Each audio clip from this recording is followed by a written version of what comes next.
5 दिसंबर 1971 लाहौर के आसमान पर हिंदुस्तानी पायलट धीरेन्द्र जाफा का विमान नियंत्रण से बाहर होता चला गया।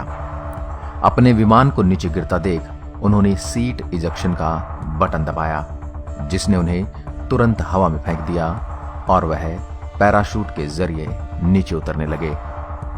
जाफा बताते कि जैसे वे नीचे गिरे, नाराए तकबीर और अल्लाहू अकबर के नारे लगाते हुए गांव वालों की भीड़ उनकी तरफ दौड़ी। लोगों ने उन्हें देखते ही उनके कपड़े फाड़ने शुरू कर दिए। किसी ने उनकी घड़ी पर हाथ साफ किया तो किसी ने उनके सिगरेट लाइटर पर झपट्टा मारा। सेकंडों में उनके दस्ताने, जूते, 200 पाकिस्तानी रुपए और मफलर भी गायब हो गए। तभी जाफा ने देखा कि कुछ पाकिस्तानी सैनिक उन्हें भीड़ से बचाने की कोशिश कर रहे हैं। एक लंबे चौड़े सैनिक अफसर ने उनसे पूछा, तुम्हारे पास कोई हथियार है? जाफा ने कहा, मेरे पास रिवॉल्वर है। शायद भीड़ ने उठा ली तो अब वह भी मेरे पास नहीं है। क्या जख्मी हो गए हो? लगता है रीढ़ की हड्डी चली गई है। मैं अपने शरीर का कोई हिस्सा हिला नहीं सकता, जाफा ने कराहते हुए कहा। उस अफसर ने पश्तो में कुछ आदेश दिए और जाफा को सैनिकों ने उठाकर एक टेंट में पहुंचाया। जाफा की कमर में प्लास्टर लगाया गया और उन्हें जेल की कोठरी में बंद कर दिया गया। रोज उनसे सवाल जवाब होते।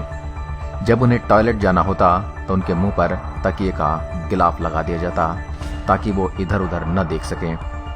एक दिन उन्हें उसी बिल्डिंग के एक दूसरे कमरे में ले जाया गया।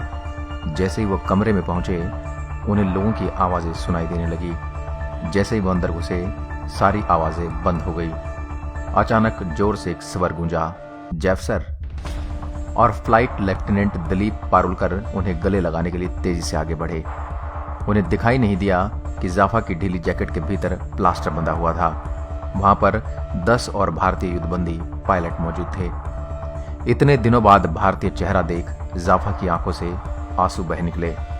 तभी युद्धबंदी कैंप के incharge squadron leader Usman Hanif ने मुस्कुराते हुए कमरे में प्रवेश किया।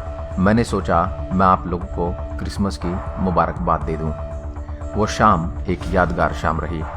हंसी मजाक के बीच वहां मौजूद सबसे सीनियर भारतीय अफसर विंग कमांडर बनी कोयलो ने कहा कि हम लोग मारे गए अपने साथियों के लिए 2 मिनट का मौन रखेंगे और उसके बाद हम सब लोग राष्ट्रगान गाएंगे। जाफा बताते हैं कि 25 दिसंबर 1971 की शाम को पाकिस्तानी जेल में जब भारत के राष्ट्रगान की स्वर गूंजी तो उनके सीने गर्व से चौड़े हो गए।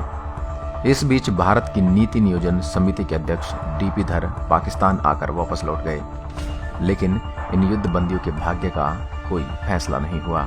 1971 की लड़ाई से पहले एक बार पारुलकर ने अपने साथियों से कहा था कि अगर कभी उनका विमान गिरा दिया जाता है तो वे पकड़ लिए जाते हैं, तो वो जेल में बैठेंगे नहीं, वो वहां से भागने की कोशिश करेंगे।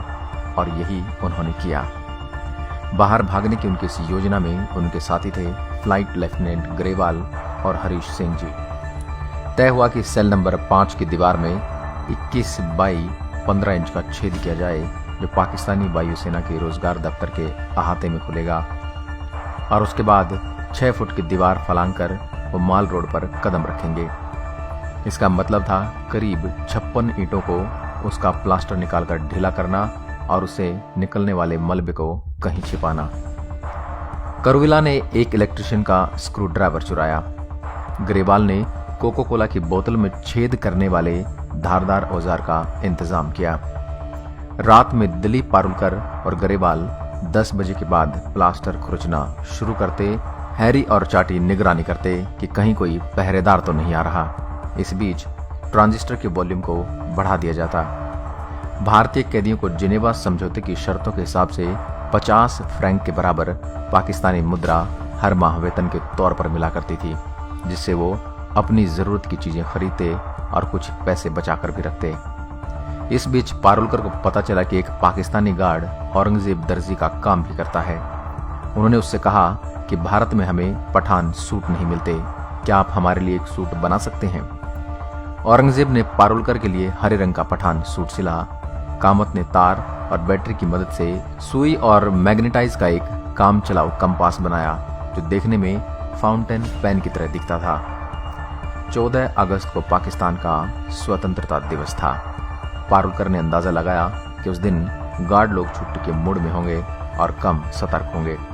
12 अगस्त की रात उन्हें बिजली कड़कने की आवाज सुनाई दी और उसी समय प्लास्टर की आखिरी परत बिछाती रही। 3 लोग छोटे से छेद से निकले और दीवार के पास इंतजार करने लगे। धूल भरी आंधी के थपेड़े उनके मुंह पर लगना शुरू हो गए थे। नजदीक ही एक पहरेदार चारपाई पर बैठा हुआ था, लेकिन जब उन्होंने उसकी तरफ ध्यान दिया तो पाया कि उसने धूल से बचने के लिए अपने सिर पर कंबल डाला हुआ था। कैदियों ने बाहरी दीवार से माल रोड की तरफ देखा। उन्हें सड़क पर खासी हलचल दिखाई दी। उसी समय रात का शो समाप्त हुआ था। तभी आंधी और बारिश एक साथ आना शुरू हो गई। चौकीदार ने अपने मुंह से कंबल को हटाया और चारपाई समेत वायुसेना के रोजगार दफ्तर के बरामदे की तरफ दौड़ लगा दी। तीनों कैदियों ने जेल की बाहरी दीवार फलांग ली। तेज चलते हुए वो माल रोड पर बाएं मुड़े और सिनेमा देखकर लौट रहे लोगों की भीड़ में खो गए। थोड़ी दूर चलने के बाद अचानक फ्लाइट लेफ्टिनेंट हरीश सिंह को एहसास हुआ कि वो पाकिस्तान की सबसे सुरक्षित समझे जाने वाली जेल से बाहर आ गए हैं। वो जोर से चिल्लाए, आजादी। फ्लाइट लेफ्टिनेंट मलविंदर सिंह ग्रेवाल का जवाब था, अभी नहीं।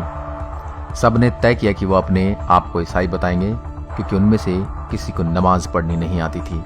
वो सभी ईसाई स्कूलों में पढ़े थे और उन्होंने भारतीय वायुसेना में काम कर ईसाइयों को नजदीक से देखा था। दिलीप का नया नाम था फिलिप पीटर और ग्रेवाल ने अपना नया नाम रखा था अली अमीर। भीगते हुए वो तेज कदमों से चलकर बस स्टेशन पर पहुंच गए। वहां पर एक कंडक्टर चिल्ला रहा था, पेशावर पेशावर पेशावर जाना है क्या आपको? तीनों लोग कूदकर बस में बैठ गए। सुबह के 6 बजते बजते वो पेशावर पहुंच गए। वहां से उन्होंने जमरूद रोड जाने के लिए तांगा किया। तांगे से उतरने के बाद उन्होंने पैदल चलना शुरू कर दिया। फिर वो एक बस पर बैठे। उसमें जगह नहीं थी तो कंडक्टर ने उस बस की छत पर उनको बैठने के लिए कहा। जमरूद पहुंचकर उन्हें सड़क पर एक गेट दिखाई दिया। वहां पर एक साइन बोर्ड लगा हुआ था, आप जनजातीय इलाके में घुस रहे हैं। आगंतुकों को सलाह दी जाती है कि आप सड़क न छोड़ें और महिलाओं की तस्वीरें न खींचें। फिर एक बस की छत पर चढ़कर वो 9:30 बजे लंडी कोतल पहुंच गए। अफगानिस्तान वहां से सिर्फ 5 किलोमीटर दूर था। वो एक चाय की दुकान पर पहुंचे। ग्रेवाल ने चाय पीते हुए बगल में बैठे एक शख्स से पूछा, यहां से लंडी खाना कितनी दूर है? उसको इस बारे में कुछ पता नहीं था। चाय स्टॉल का लड़का जोर से चिल्लाने लगा कि टैक्सी से लंडी खाना जाने के लिए 25 रुपए लगेंगे। ये तीनों टैक्सी वाले की तरफ बढ़ ही रहे थे कि पीछे से एक आवाज सुनाई दी। एक प्रौढ़ व्यक्ति उनसे पूछ रहा था, क्या आप लंडी खाना जाना चाहते हैं? उन्होंने जब हाँ कहा तो उसने पूछा, आप तीनों कहां से आए हैं? दिलीप और गैरी ने अपने पहले से तैयार कहानी सुना दी। एकदम से उस शख्स की आवाज कड़क हो गई और वो बोला, यहां तो लंडी खाना नाम की कोई जगह है ही नहीं। वो तो अंग्रेजों के जाने के साथ ही खत्म हो गई। उसे संदेह हुआ कि ये लोग बंगाली हैं जो अफगानिस्तान होते हुए बांग्लादेश जाना चाहते हैं। ग्रेवाल ने हंसते हुए जवाब दिया, क्या हम आपको बंगाली दिखते हैं? आपने कभी बंगाली देखे भी हैं अपनी जिंदगी में? बहरहाल तहसीलदार के अर्जी नवीस ने उनकी एक न सुनी और उन्हें तहसीलदार के पास ले गया। तहसीलदार भी उनकी बातों से संतुष्ट नहीं हुआ और उसने कहा कि हमें आपको जेल में रखना होगा। अचानक दिलीप ने कहा कि वो पाकिस्तानी वायुसेना के प्रमुख एडीसी स्क्वाड्रन लीडर उस्मान से बात करना चाहते हैं। ये वही उस्मान थे जो रावलपिंडी जेल के इंचार्ज थे और भारतीय युद्ध बंदियों के लिए क्रिसमस का केक लेकर आए थे। उस्मान लाइन पर आ गए। दिलीप ने कहा, सर आपने खबर सुन ही ली होगी, हम तीनों लंडी कोतल में हैं। हमें तहसीलदार ने पकड़ रखा है, क्या आप अपने आदमी भेज सकते हैं? उस्मान ने कहा कि तहसीलदार को फोन दें। उन्होंने कहा कि ये तीनों हमारे आदमी हैं, इन्हें बंद कर दीजिए, हिफाजत से रखिए लेकिन पीटिए नहीं। उधर 11 बजे रावलपिंडी जेल में हड़कंप मच गया। जाफा की कोठरी के पास गार्डरूम में फोन की घंटी सुनाई दी। फोन सुनते ही एकदम से हलचल बढ़ गई। 7 युद्ध बंदियों को अलग कर अंधेरी कोठरी में बंद कर दिया गया। एक गार्ड ने कहा, यह सब जाफा का करा धरा है। इसको इस छेद के सामने डालो और गोली मार दो। हम कहेंगे कि ये भी उन तीनों के साथ भागने की कोशिश कर रहा था। फिर सब युद्ध बंदियों को लायलपुर जेल में लाया गया। वहां भारतीय थल सेना के युद्ध बंदी भी थे। एक दिन अचानक वहां पाकिस्तान के राष्ट्रपति जुल्फिकार अली भुट्टो पहुंचे। उन्होंने भाषण दिया, अपनी सरकार को आपके बारे में कोई चिंता नहीं है, लेकिन मैंने अपनी तरफ से आपको छोड़ देने का फैसला किया है। 1 दिसंबर 1972 को सारे युद्ध बंदियों ने बाघा सीमा पार की। उनके मन में क्षोभ था कि उनकी सरकार ने उन्हें छुड़ाने के लिए कुछ भी नहीं किया। भुट्टो की दरियादिली से उन्हें रिहाई मिली है, न कि उनके अपने देश की सरकार की बदौलत। लेकिन जैसे ही उन्होंने भारतीय सीमा में कदम रखा, वहां मौजूद हजारों लोगों ने मालाएं पहना और उन्हें गले लगाकर उनका स्वागत किया। पंजाब के मुख्यमंत्री ज्ञानी जैल सिंह खुद वहां मौजूद थे।